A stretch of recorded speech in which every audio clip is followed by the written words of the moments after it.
Deciso e determinato, Luca Zaia ha presieduto la seconda seduta del Consiglio regionale del Veneto con piglio manageriale. Deciso a non votare i provvedimenti dell'Assemblea, tranne quelli che riguardano temi etici, come il fine vita. La prima proposta di legge è presentata in questa 12ª legislatura. Abbiamo visto che lei tiene il tempo e il ritmo in aula, quindi un certo rigore.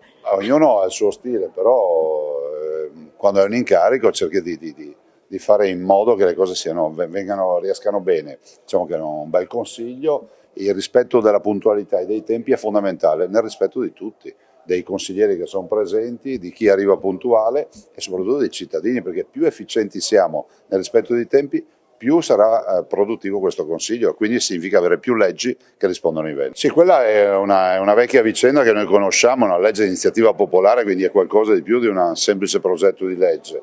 Potrebbe tornare in aula qualora i consiglieri lo decidessero per essere trattata e quindi per tentare ancora di votarla.